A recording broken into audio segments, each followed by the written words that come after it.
Welcome to the Huddle Sports.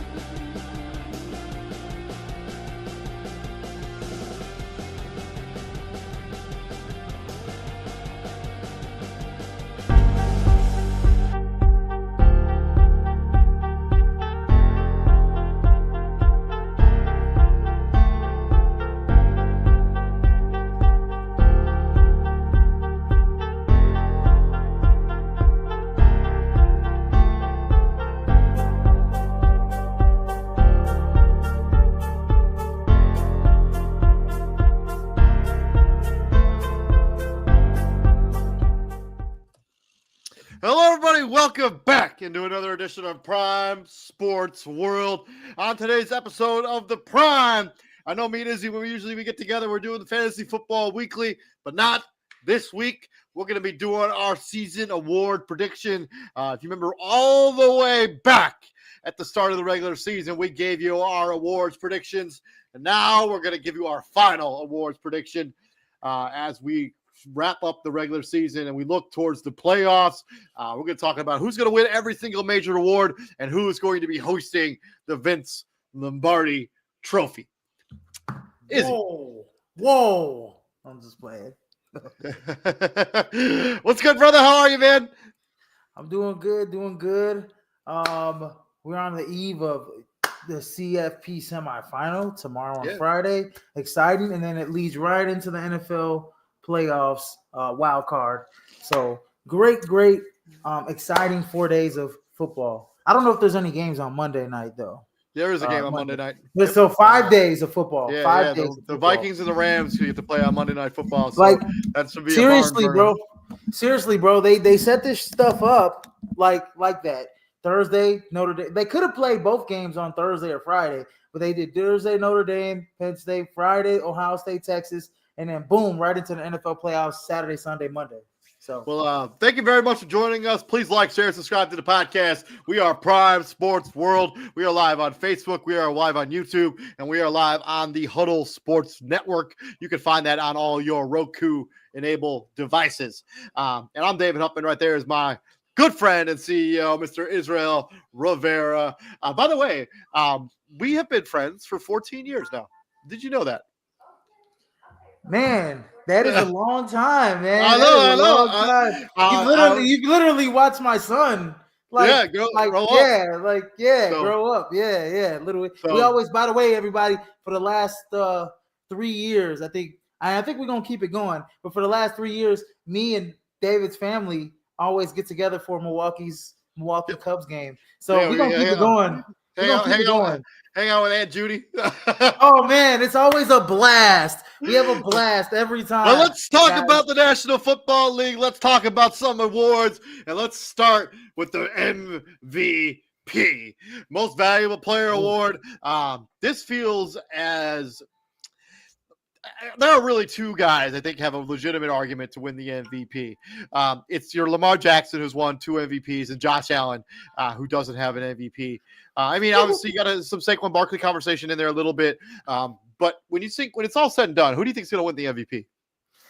Oh, man. It's kind of like that LeBron, Michael Jordan kind of conversation thing. With like Lamar Jackson can very much, and like Patrick Mahomes too. Well, not this year, but Lamar Jackson, the way he puts up those video game numbers, he can virtually win an MVP every season. And same thing now it's about to happen to Jokic, right? He's won so many MVPs. So we're just looking at different sports, right? Now I'm going into the NFL. It's got to be Josh Allen, right? He's got the better record. He's number 2 seed in the AFC. He's been putting up. He's equally as important, if not more important, to his team than Lamar Jackson. If I was going to say this, he is actually more important to his team than Lamar Jackson, because at least Lamar Jackson and the Baltimore Ravens have Derrick Henry to kind of lean on when the offense. I think that's probably, like, I'm going with Josh Allen too, but I think Lamar Jackson, his case is hurt a little bit by the fact that Derrick Henry ran for 1,900 yards. Also, Derrick Henry, fun fact, Derrick Henry is the first running back in the history of the NFL to run for 1,900 yards in a season and not lead the league in rushing. Ever. Yeah, it's never happened before in the history of the NFL. He did have a first though. What was the first? Yeah. He's the He had first. some- He's the oldest running. So he's the first running back over the age of 30 to ever run for over 1,900 yards. Yes. And there was something about touchdowns and yardage. Like he's had like consecutive like 10 plus yard touchdowns seasons or something like that. I mean, maybe. I don't know. I I think the narrative around Josh Allen, also Josh Allen has contributed more rushing touchdowns to Lamar Jackson this season. He's also contributed, like he's also gotten sacked less. He's also turned the football over less. Josh Allen has made more winning plays this season than Lamar Jackson. That's not taking anything away from Lamar Jackson. He's had a fantastic season. He's going to be invited to the award ceremony. He's going to be there. But Josh Allen deserves this award. Josh Allen will be the league MVP. I've been predicting Josh Allen to win an MVP for the last 3 seasons. Me too. Me too. I think so I think this year is finally the season that Josh Allen does win it. But what is Lamar? He's leading the league in touchdowns passes. Yeah. 41 touchdown passes. No, Joe Burrow has the most touchdown passes this season, I think. Pretty sure. How many touchdown passes Joe Burrow has? Probably just a little over. Probably just a little over 41. Because man, Lamar has 41 touchdown passes. That's a lot of touchdowns, man. Yeah. Joey B has 43, just 2 more than Lamar Jackson. You're right. Yeah.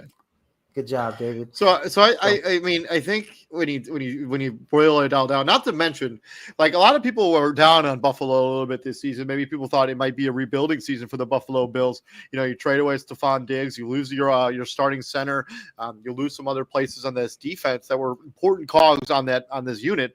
You expect the Buffalo. You lose Matt Milano in the beginning of the regular season. You think this team's going to regress, right? And then they're like, nah, we're the Buffalo Bills. And Josh Allen was like, no, we're still going to be the Buffalo Bills. And I'm Josh Allen, and I'm not taking it. I'm not laying down here. Like Josh Allen, I think he's earned the MVP.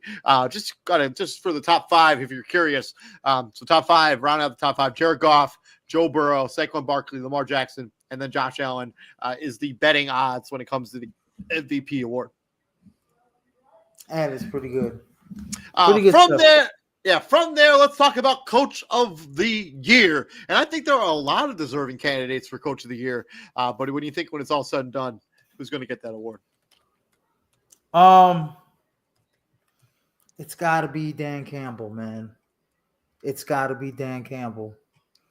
And I know Kevin O'Connell is right there, close second place, but it's got to be Dan Campbell. He's beat Kevin O'Connell twice.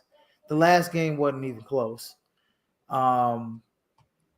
He's got the number one seed in the NFC. He's completely turned around Detroit.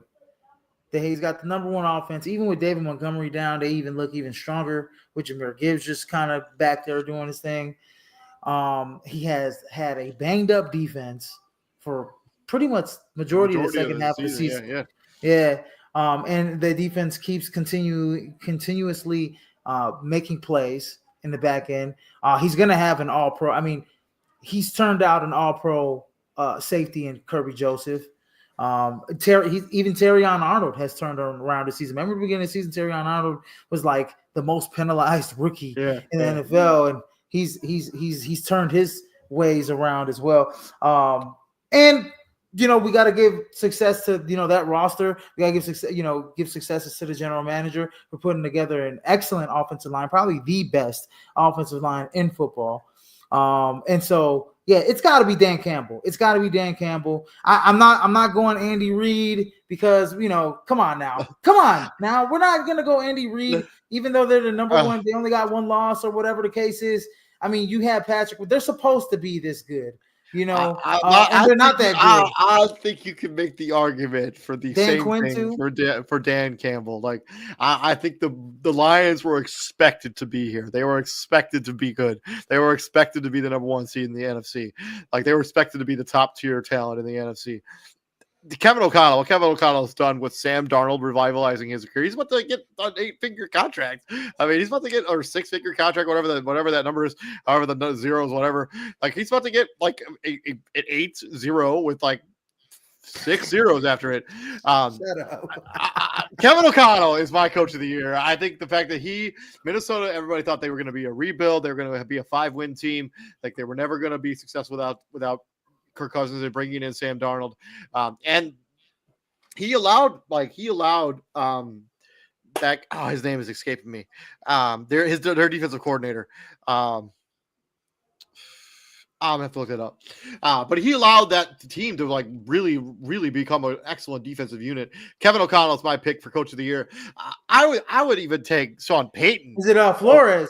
Is it Brian? Yeah, Flores? Brian Flores. Yeah, thank you very much. Yeah, I personally would even take Sean Payton, Dan Quinn, Jim Harbaugh, Mike Tomlin, Sean McVay over Dan Campbell. Yeah, I would, because I mean nobody thought that those especially the first two. I mean the Broncos and the Commanders, the fact that they're in the playoffs. And Sean Payton. Sean Payton's an arrogant guy. Okay, he did a great job. He did a great job with Bo Nix. He did a great job, Bo Nix. Yeah, I would say that. I may not like this guy, but he did a great job. Preseason conversation about the Denver Broncos had them as like the worst roster in the NFL. If any of those guys that you just mentioned, Dan Quinn has to have he's got to be third place, at least second or third place, because Dan Quinn, nobody in this rightful world thought that the Washington Commanders were going to be a playoff team. The 6th seed at that, nobody thought that Jaden Daniels was going to be this good, this fast, this quick. And Dan Quinn literally turned that team all the way around. Yeah, I agree with you. I would Dan Campbell if I had a vote, which I do not. I think Dan Campbell would be like 5 on my votes. Like Kevin O'Connell, Dan Quinn, Sean Payton, Mike Tomlin, Jim Harbaugh. Yeah, sure. You run every time I hear Dan Campbell speak, everybody would run through a wall for Dan Campbell, but because that team was good, like the fact that I just like, yes, he's a good head coach, but the Lions were expected to be good, and they were good. I put more stock when it comes to Coach of the Year into a team that nobody expected anything out of, that ends up becoming a playoff team, like Kevin O'Connell and the Vikings, Sean Payton and the Broncos, Dan Quinn and the Commanders, Mike Tomlin and the Steelers, Jim Harbaugh and the Chargers. Those guys have my vote. Sean McVay, too, to a lesser extent. Then Dan Campbell. Dan Campbell's probably 5 or 6 on my Coach of the Year voting. But I'm going to give the award to Kevin O'Connell. I think he deserves it. Also, if you're curious, odds 1, 2, 3, 4, 5. Kevin O'Connell, Dan Campbell, Sean Payton, Dan Quinn, Jim Harbaugh. So your guy Dan Campbell is number 2 when it comes to that particular award. From there, we're going to talk about Offensive Player of the Year, and I think this is just a one-person race. I don't think you can make the conversation for anybody else. But let's try to have that conversation. Should anyone besides Saquon Barkley win this award? Usually, no. Usually, no. Nobody else is going to win. Well, I think you can make the argument for Joe Burrow, maybe. I think you can make Jamar the Chase. Argument. I think you can make the argument for Jamar Chase. I mean, he won the Triple Crown. Yes. But when you look at the Bengals and they're not in the playoffs, I think that matters.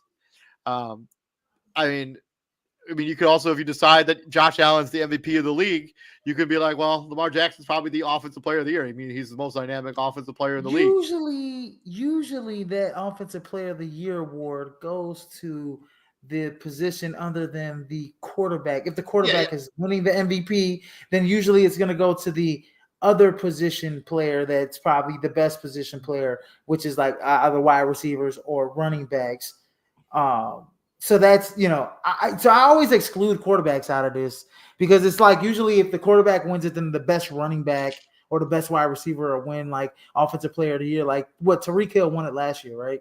Who won MVP? Lamar Jackson won MVP. CeeDee Lamb won. So a wide receiver won it last year. So it's always been that way for some reason.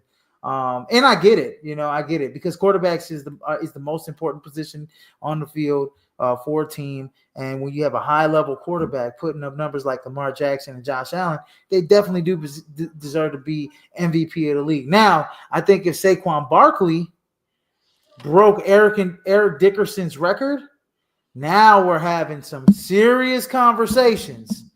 As opposed to if he's the real MVP, because he breaks a record that may not be broken ever again. Well, for another 20 years or something like that. 25, 30 years.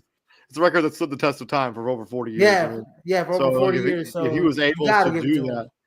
But I think he's the offensive player of the year. I think Jamar Chase, yes, he won the Triple Crown. He became only the 5th wide receiver in the history of the league to ever win the Triple Crown.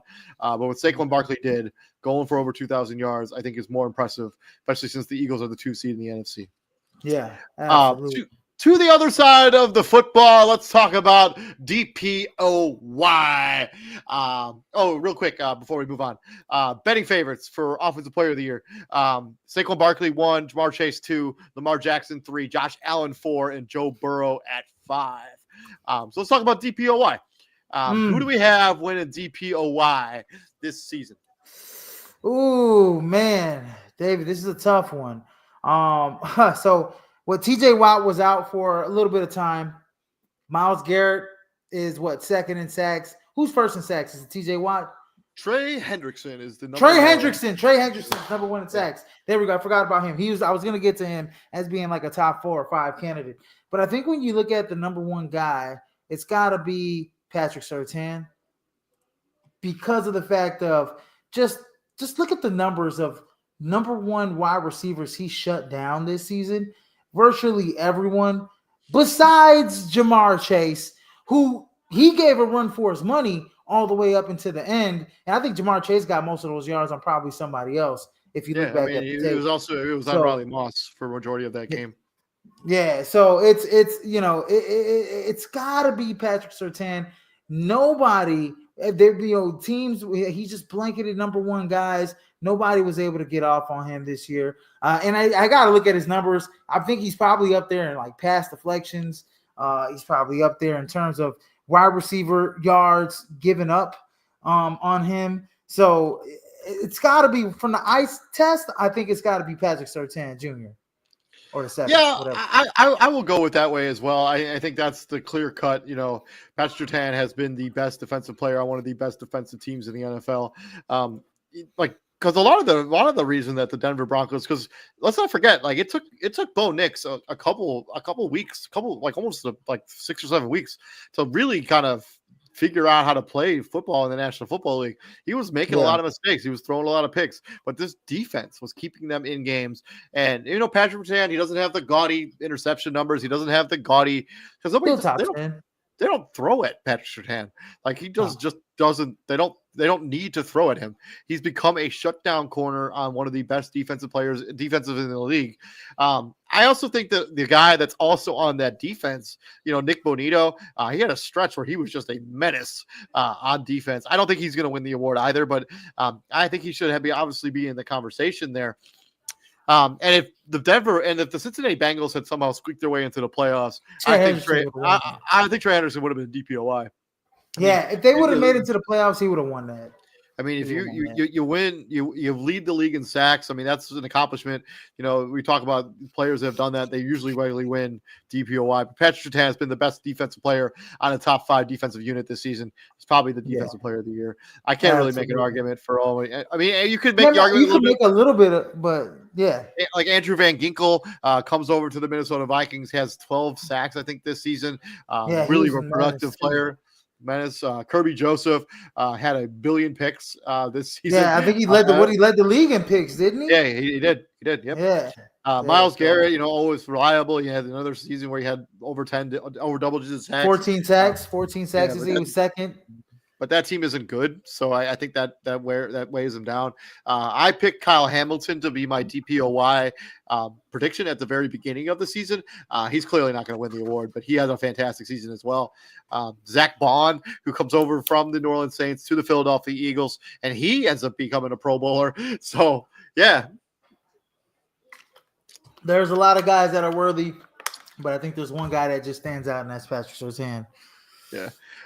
If you just want to talk about voting for odds right now, Patrick Surtain is 1, Trey Hendrickson 2, TJ Watt 4 or 3, Andrew Van Ginkel is 4, and then Kirby Joseph is 5 of the Detroit Lions. Let's go to the other side of the ball, but this time we're going to talk about them rookies, and I don't think the conversation needs to be had about too much other than Jaden Daniels. So let's talk about Offensive Rookie of the Year. Is there anybody who has another conversation? Should this be a unanimous vote? Brock Bowers has okay. Brock Bowers has a you can make an argument for Brock Bowers because he broke the rookie tight end record, which was held by Mike Ditka, by the way. Yeah. So he broke the rookie tight end yards record. I mean, not even just tight ends. I mean, I'm pretty sure not even at tight ends. I think he broke the receptions record for all rookies, regardless of position. So you can not, but that team was just clearly just not good. Yeah. Like he was clearly the only offensive weapon that can actually get open on the field. You know what's crazy? You know what's crazy? Like Jacoby Myers might have had the quietest 1,000-yard season at the receiver position I can ever remember. Like he had 1,000 yards. Did it feel like it? No, because they lost a lot of games, and oh man, yeah. Anyways, Jacoby Myers had over 1,000 yards. Did anybody notice? Yeah. No, nobody noticed. Nobody noticed that. That's wild. But they were throwing the ball a lot. So, hey, it is what it is. But you can also make the argument for, a guy like Bo Nix, right? Where it's like, Bo Nix does the same thing that Jaden Daniels does, except he didn't have the gaudy numbers from the get-go. He didn't have like the moments, right? Where it's like the Hail Mary against the Bears, the win against. Why are you gonna bring that up? I'm just saying, man. The win against. I know. The win against the Eagles, right? Where he comes back and wins against the Eagles in the. I mean, he had more of those moments, like Bo Nix had like a really productive rookie season, but he never had like those moments, like what is even his. He almost did. He almost did against Cincinnati. Yeah. Right? But he had to lose to that game in overtime. So he lost to that game in overtime. But exactly. But he never really had like that. Like every season, like there's that MVP moment. There's that moment that puts you over the top. But Jaden Daniels had a bunch of those this season. A bunch of them. And you can also make the argument for like Malik Neighbors and his old college teammate Brian Thomas. They both had exceptional seasons. Bucky Irving, right? Bucky Irving at the running back position, Drake May for a way lesser extent. Drake May, and I will say this: if Atlanta played Michael Penix Jr. all of the season, I think he would have had a shot at winning Offensive Rookie of the Year, just because of the sample size that I've seen from Michael Penix Jr. I can't wait to see that guy play quarterback for the Atlanta Falcons next season. They clearly were in over their heads signing Kirk Cousins. That's a whole nother discussion for a whole nother time.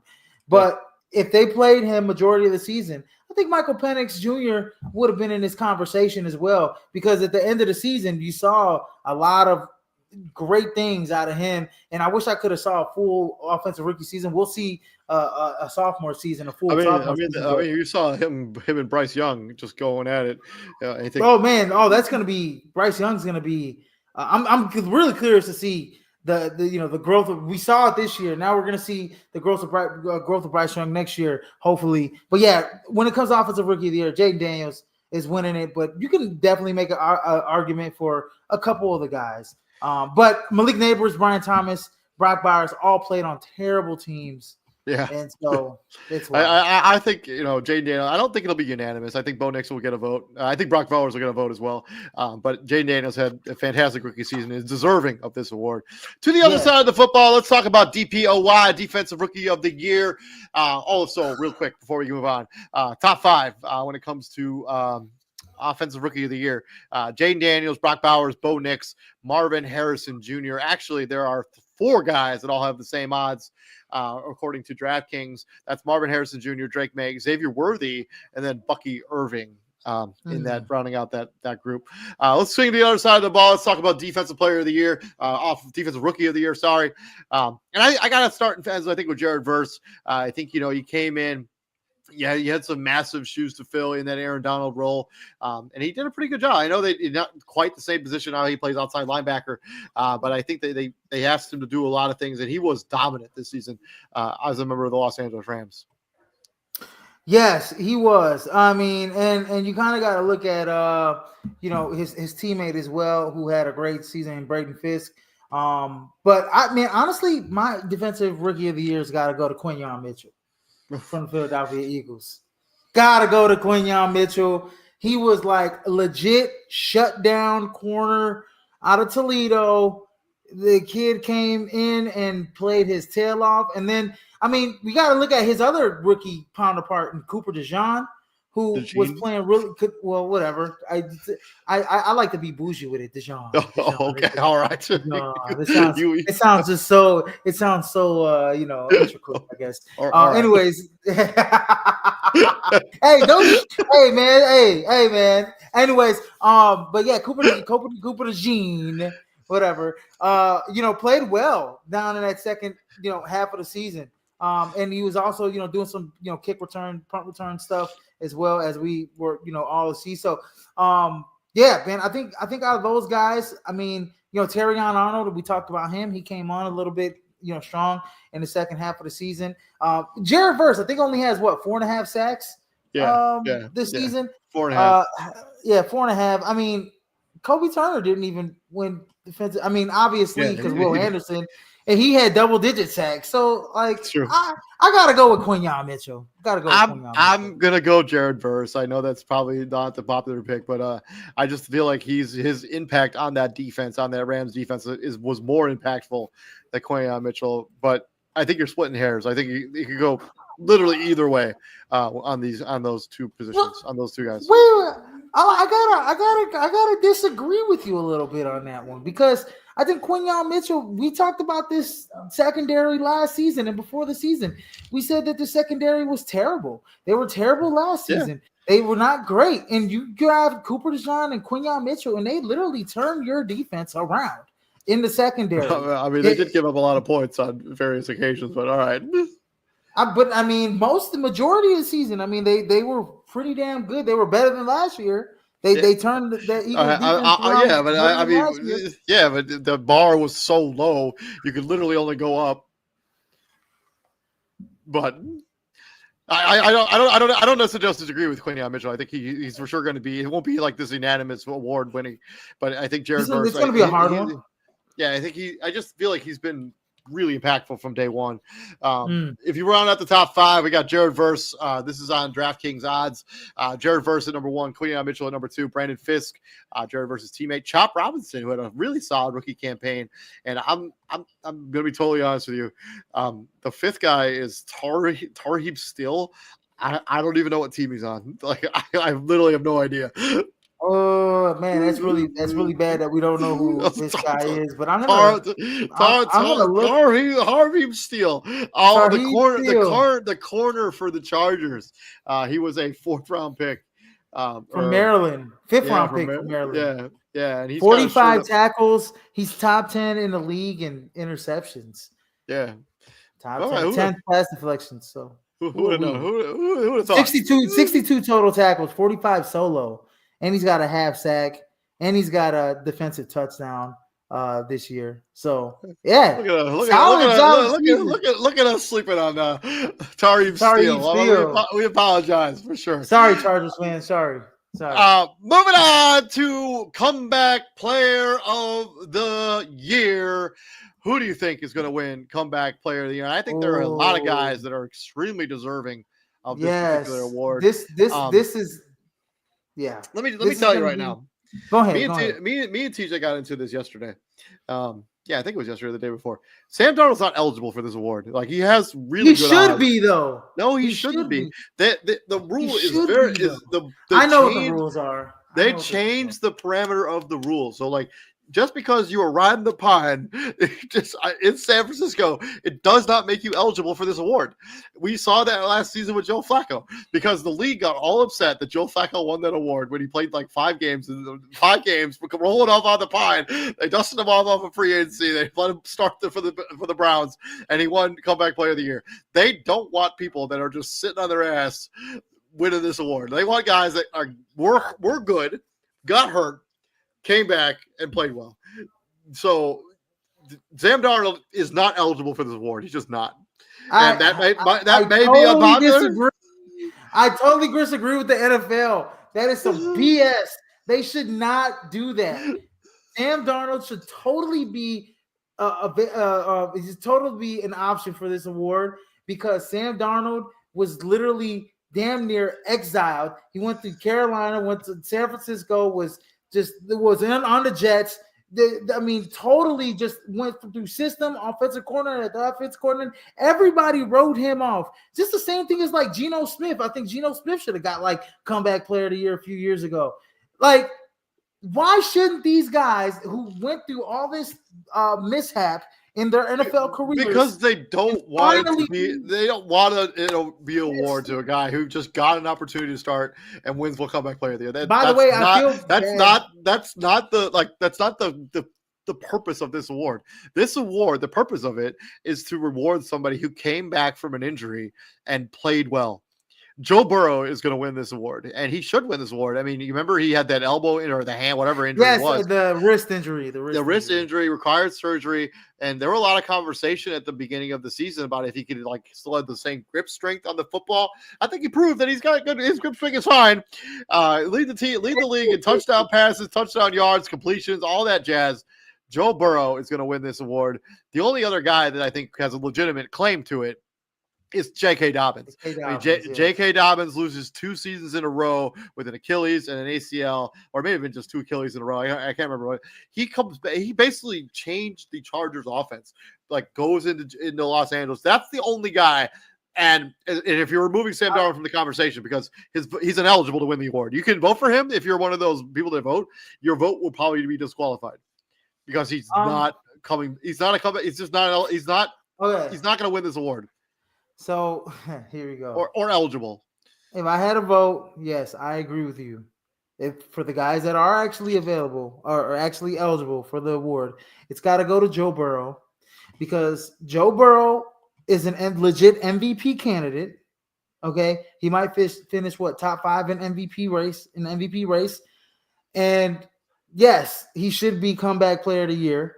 But if we're really going to be honest with ourselves, it should be J.K. Dobbins because nobody thought that guy was ever going to play football again or at the high level that we thought he would play football again. We never thought that about Joe Burrow, but we thought that about J.K. Dobbins. And literally, L.A. was his last stop. If it didn't work in L.A., it's not going to ever work. And he literally was 9 touchdowns, over 900 yards. He would have had 1,000 yards if he didn't get hurt or banged up a little bit at the end of the season a little bit. He missed. I think he missed 1 or 2 games here. No, he went on IR, so he was on. He missed. He went on IR? Yeah, he missed 4 games at least. 4 games at least. Yeah. He legit would have went way over 1,000 yards, probably about 1,300 yards on the season. There was at one point where J.K. Dobbins was I think he had 4 or 5 games in a row where he had over 100 yards. Yeah, he was legitimately awesome. And if you even go back to that Ravens game, the game that he got banged up in, you could see the notable shift in their offense once he was down. Now, putting Tim Patrick on the ballot, great story. Yeah, 100%. Awesome story. Same idea. I mean, lost 2 seasons in a row with an Achilles and an ACL tear in back-to-back years. He goes to Detroit. And he's the 3rd best wide receiver on the team. Yeah. But So Joe Burrow though gotta win that. I mean, if Sam Darnold's considered eligible for this one, I think he wins it by a landslide. I think the fact that he took the Minnesota Vikings to the playoffs, all that noise, but he's just not eligible to win. Right. Let's talk about the Vince Lombardi Trophy, and let's talk about how we think the playoffs are going to shake up. By the way, I don't really know how to read Roman numerals. I found that out today. When we did this, when we did the awards prediction show, really early in the year, I had these all as Super Bowl 54 matchups on all of these graphics, only to realize, later that it's 59 because that's an X and that's a 1 in front of the X. That's 9. That's 9. So Super Bowl 59, and going into the Super Bowl 59, who do you think is going to be the Super Bowl 59 matchup? Man. Trying not to be as biased. Trying not to be as unbiased as possible. Man, you guys are I gonna want get. my Packers. I want my Packers to get to go there. It's just that I don't see it. I think it's a little bit of destiny. I think it's destiny to see Detroit make it on the NFC side. In my opinion, it is going to be hard. I can only think of on a handful of teams that have beat. They're going to either. I think Minnesota's going to beat LA. They're going to have to either face. They're going to have to face Minnesota or Philly. I just think that's those Well, are the two teams. They're going to have to go through. unless the Commanders beat Tampa. They're going to have to go through Minnesota. I mean, Philly, I'm not, they I think they could take care of Philly. But I think at least I think there's some scenario where you're going to have to play Minnesota a third time. And not many teams in the NFL in the last, I don't know how many years, have beaten a team 3 times. And I can't even remember who the last time it was. It was recent. It's got to be the Ravens and the Ravens or Steelers or something like that. I mean, it's I can't, but I can't name how many. Only on it's probably like one hand. Like, so it's very difficult to beat a team 3 times. So that's what Detroit is kind of up against. But I like Detroit on the NFC side. And then on the AFC side, the Chiefs just do enough to get there. They do enough to get there. I think we're going to see a Lions-Chiefs Super Bowl matchup. All right, I'll ride with you on the Lions. I think that they're the only team that I think gives them even a remote shot to even beat the Lions is the Philadelphia Eagles. And I know, I work with a Packers fan named Ethan Dolan who hates everything Philly related, but you guys are going to get stomped by the Philadelphia Eagles. That's what you guys said about Dallas last year, but okay. Yeah, that's true. We did say that. But anyways, I'm going to go with the Detroit Lions coming out of the NFC. I think that they're just too talented. They're loaded on offense. They've found a way to play good defense, even with all the pieces that they lost. And, they're also going to get David Montgomery back for that. I think it's if they make it to the next, or they should have David Montgomery back for the next round. Divisional round. For the divisional round. So they should have David Montgomery back. What he tore his MCL? Yeah, but he didn't have surgery on it. I think he just had the rehab option. So he will be back. Okay. I think Philadelphia Eagles are the only team that even remotely scares me in the NFC when it comes to Detroit. They're better than all the other teams in the conference. They've proved that time and time again. Their only losses have come to the Bills and the Rams, and I don't think the Rams are going to beat the Vikings. On the other side, and the team I just referenced, I think the Buffalo Bills are going to come out of the AFC. I think that they get over the hump. I think they get over the schneid. I think they finally beat Patrick Mahomes. City? Yeah, they finally beat Patrick Mahomes in a playoff game. They go into KC in the AFC Championship game, and they beat the Kansas City Chiefs in Arrowhead. Buffalo goes on to go to the Super Bowl. Buffalo, Bills, Lions is my pick to go to the Super Bowl. Let's talk about who wins the Super Bowl. Who you got? It hurts me to say this so much, but I'm actually happy to say this. I got the Detroit Lions winning the Super Bowl. This is less my unbiased professional sports opinion, which you almost never use. Which I almost never use when it comes to this type of stuff. So, yes, because if my Packers are in it, I want them to win all the way. I think that they can upset Philly. I think that they can make a little run and catch some fire in the playoffs. But that's just me. I'm just being very optimistic for my team, but being an unbiased professional sports opinion here, I'm going to go with the Detroit Lions. I think it's just destiny. They got everything clicking. And by the Super Bowl matchup, they may get Aiden Hutchinson back. Yep. In my honest opinion, when it comes to your matchup, if Kansas City goes to the Super Bowl, they're winning it. There's nobody's beating Patrick Mahomes in the Super Bowl ever again. Like, if he's in the Super Bowl, if Patrick Mahomes is in the Super Bowl, he's winning the Lombardi Trophy. Well, Brady was the only one. Brady was the only one that beat that man in the Super Bowl. Tom Brady ain't walking through that door anytime soon. Well, look, I'll say this, man. Kansas City's going to be a tough team, and they're going to. But the problem is man, that it's like. They'll be going against a really decent defensive line. You got Chris Jones, who's up there for like defensive player of the year as well. And going up against a great Detroit offensive line, and we've seen that, and godly, I mean, you see like Nick Bolton every week. He's such an undersized linebacker, but he makes play after play after play after play, especially in the run game and the passing game. And so it would be an interesting matchup to see how well Ben Johnson gets creative against. It's crazy because it's like Ben Johnson versus Steve Spagnuolo. It's Dan Campbell and I forget who the Aaron Glenn versus Andy Reid and Matt Nagy. Well, Andy, come on, David, stop! Don't do that shit. Don't do that ever again on this show. Don't do that ever again on this show. But I thought you were saying the coordinator. I mean, Matt Nagy's gonna be. Matt Nagy's going to be interviewing for head coaching jobs this offseason. Matt Nagy barely even calls offensive plays. Okay, anyways, still holds his hand. In my opinion, if Kansas City's in the Super Bowl, they're winning it. Back to my matchup, I'm taking Buffalo. I think they get off the schneid after losing 4 Super Bowls in a row in the early 90s. I think they get off the schneid. I think Buffalo wins the Super Bowl for all of Orchard Park and all of nobody circles the wagons like the Buffalo Bills. That fan base deserves the Super Bowl. I mean, the Lions do too, but Buffalo, I'm going with Buffalo Bills. I think they're the better football team. And then they have. When it comes to when you talk about the two football teams compared to side by side, the Bills have the best player. Josh Allen is the best player on either of those two teams, period. It's not close. Great.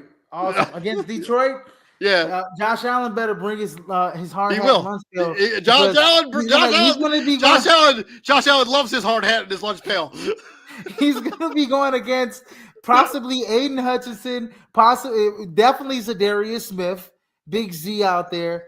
Yeah. Definitely Alex Anzalone and all those other guys just flying across. Josh Allen's winning the Super Bowl. Josh Allen's also winning the Super 59 MVP. Who's the other guy in the middle? Amik Robinson is another freaking hell of a defensive tackle for the Detroit Lions. Amir Robertson, the corner that played outstanding against Justin Jefferson. Oh, he's another one. The thing is, Buffalo doesn't have one guy that you need to cue in on. He spreads the football around. All those guys can be effective for the Buffalo Bills. They're winning the Super Bowl. And Josh Allen is winning the Super Bowl MVP. Who do you got to win the MVP? I'm going to go with Jahmyr Gibbs to win the Super Bowl MVP. I like it. Not the Sun God by Amon-Ra St. Brown. No. Not the Sun God Amon-Ra St. Brown. I think Jahmyr Gibbs will have at least 3 touchdowns in the Super Bowl for the Detroit Lions. Because I think David Montgomery's he's going to be cooked after that first game. I don't think he's going to be worth a damn with that MCL injury. Man, I don't think so. I just noticed I had all these numbers wrong on a bunch of graphics here. This just drives me crazy. Anyways, this has been our 24-25 NFL season final awards predictions. Let us know down in the comment section how wrong we are. But we'll see how things end up checking out. We're going to be with you guys for the whole playoff run. So keep an eye on all that content. I'm David Huppin. Right there is the CEO of Prime Sports World, Mr. Israel Rivera. And Izzy, what we do here at the Prime, my friend. We bring the heat, ladies and gentlemen, bringing the heat, and we never get booed like Hulk Hogan got booed the other night. Okay. Without a doubt. There you go. Thank you very much. Please like, share, and subscribe to the podcast. And here's a quick message from our sponsor over there at the Huddle Sports Network. You can find that on all your Roku devices. I'll see you later, brother. Peace out, guys. Welcome to the Huddle Sports Network, where we're breaking boundaries and redefining podcasting. Broadcasting live on 6 different platforms, we're bringing you the latest in sports like never before. Imagine tuning into real-time discussions, expert analyses, and fan interactions all at your fingertips. Each platform offers a unique experience, whether you're on YouTube, Facebook, or Twitch. We're not just sharing stories, we're creating a community of passionate sports enthusiasts. Join us as we dive deep into the evolution of podcasting, where every episode is a chance to engage, debate, and celebrate the world of sports. This is where your voice matters and the game never stops. Welcome to the Huddle Sports Network, where we're breaking boundaries and redefining podcasting. Broadcasting live on 6 different platforms, we're bringing you the latest in sports like never before, where sports passion meets podcasting brilliance. I'm Mike, the Bear fan, and alongside Bill, the Packer fan, and our buddy Ken Catalone, we're bringing you an incredible lineup of 38 diverse podcasters. Each one brings their unique flavor to the table, covering everything from game analysis to behind-the-scenes stories. Imagine diving deep into the minds of experts who live and breathe football, sharing insights that you won't find anywhere else.